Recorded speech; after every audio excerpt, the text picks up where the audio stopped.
എന്തിട്ട് പരിപാടി മക്കളെ. അങ്ങനെ സൈക്കിൾ റെഡിയാക്കാൻ പോകണ വഴിക്ക് ഒരു മാർക്കറ്റ് ഉണ്ട്. അങ്ങനെ പിന്നെ ഒന്നും നോക്കിയില്ല, കുറച്ച് നേരം മാർക്കറ്റ് കണ്ടിട്ട് പോകാൻ വിചാരിച്ചു. സൈക്കിൾ ഷോപ്പ് എന്തായാലും തുറന്നിട്ടില്ലല്ലോ. അങ്ങനെ കുറച്ച് നേരം അവിടെ ചുറ്റിക്ക് ഇറങ്ങിയിട്ട് നേരെ അവിടേക്ക് പോയി. സിക്കിമിൽ വന്നിട്ട് വെസ്റ്റ് സൈഡിൽ എത്തി കഴിഞ്ഞാൽ ആകെ ഒരു സൈക്കിൾ ഷോപ്പുള്ളൂ. ഇത് കണ്ടില്ലേ, വേറെ ഒറ്റ ഷോപ്പില്ല. അത് ജോർദാങ് എന്ന് പറഞ്ഞ സ്ഥലത്താണ്. അങ്ങനെ നമ്മൾ ഇതിന് വേണ്ടിയിട്ട് സൈക്കിൾ റെഡിയാക്കാൻ വേണ്ടിയിട്ടാണ് ഇവിടെ വരെ വന്നത്. അങ്ങനെ ബെയറിംഗ് പൊട്ടിയെന്ന് ഞാൻ വിചാരിച്ചിട്ടുണ്ടായിരുന്നു. അങ്ങനെ ഇവിടെ വന്നിട്ട് അവിടെ വെച്ച് പറഞ്ഞു ബെയറിംഗ് പൊട്ടിയിട്ടില്ല, അതിൻ്റെ സൈഡിലത്തെ 2 നട്ട് ലൂസായിട്ടുള്ളത് ടൈറ്റാക്കി സെറ്റാന്ന് പറഞ്ഞു. അങ്ങനെ ബാക്കി പരിപാടിയൊക്കെ നോക്കുന്നുണ്ട്. അതൊക്കെ സെറ്റ് ചെയ്ത് കഴിഞ്ഞപ്പോൾ ആളെന്തെങ്കിലും കാശ് വാങ്ങണില്ല. അങ്ങനെ ആൾ പറഞ്ഞു ഓൾ ഇന്ത്യ ഇറങ്ങണമല്ല, നീ കറങ്ങിയിട്ട് പോയി എന്നൊക്കെ പറഞ്ഞു. അങ്ങനെ നമ്മൾ നേരെ പെട്രോൾ പമ്പിൽ എത്തിയപ്പോൾ നമ്മുടെ ഓണറാഞ്ച് അപ്പുറത്ത് ഫുഡ് സെറ്റാക്കിയിട്ടുള്ളതാണ്. അവിടുന്ന് വിളി വരും കറക്റ്റ് ടൈം ആയി കഴിഞ്ഞാൽ. നമ്മൾ പോവുക, ഇരിക്കുക, ഭക്ഷണം കഴിക്കുക, പോരുക.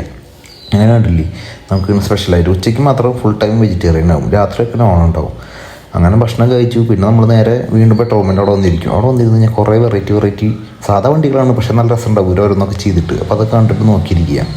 കുറേ കാലത്താത്ത കുറേ ആൾക്കാർ ഇതേപോലെ കൊണ്ടുപോയിരുന്നൊക്കെ. ഇന്നലെ നമ്മൾ പരിചയപ്പെട്ടോ. ഇന്ന് രാവിലെ കൊണ്ട് കാലം ആരോ തല്ലി ഓടിച്ച് കൊണ്ടില്ല. ഇപ്പോൾ ഉണ്ട്. ഇന്നലെ രാത്രി വരെ സെറ്റാണെന്ന് ഒരു കുഴപ്പമുണ്ടായിരുന്നില്ല. 5 മിനിറ്റ് കഴിയുമ്പോഴേക്കും മഴ തുടങ്ങി. ടെൻ്റ് നൂരേക്കാത്ത കാരണം മൊത്തം മഴ നനഞ്ഞിട്ടുണ്ട് കേട്ടോ. ഡ്രസ്സൊക്കെ ഉണങ്ങാട്ടുള്ളതൊക്കെ നനഞ്ഞ് വീണ്ടും കിട്ടി പണി. അങ്ങനെ രാത്രി വരെ അവിടെ നിന്ന് രാത്രി കഴിഞ്ഞ് കറക്റ്റ് ടൈമിൽ അവർ വിളിക്കും, ആ മോനെ കയറി വന്നിട്ട് കണ്ടില്ലേ. ഇവിടുത്തെ സിക്കിമിലത്തെ ആൾക്കാരുടെ മുഖം കണ്ടില്ല, ഒരു പ്രത്യേക രസമാണ്. ആണുങ്ങളായാലും പെണ്ണുങ്ങളായാലും ജാതി രസമാണ്. വെറുതെ ഇങ്ങനെ കണ്ടു കഴിഞ്ഞാൽ വെറുതെ നോക്കിയിരിക്കാൻ പറ്റും.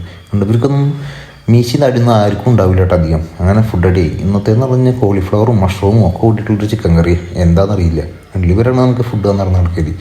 അങ്ങനെ നമ്മൾ ഇവരോട് യാത്രയൊക്കെ പറഞ്ഞിട്ട് ഇറങ്ങാം എന്നുള്ള പരിപാടി. നാളെ നമ്മൾ പോകും എന്തായാലും. അങ്ങനെ പെട്രോൾ പമ്പിൽ തിരിച്ചെത്തിയപ്പോൾ അവിടെ ചെക്കൻ അവിടെ വെയിറ്റിങ് പാവുണ്ട് കേട്ടോ.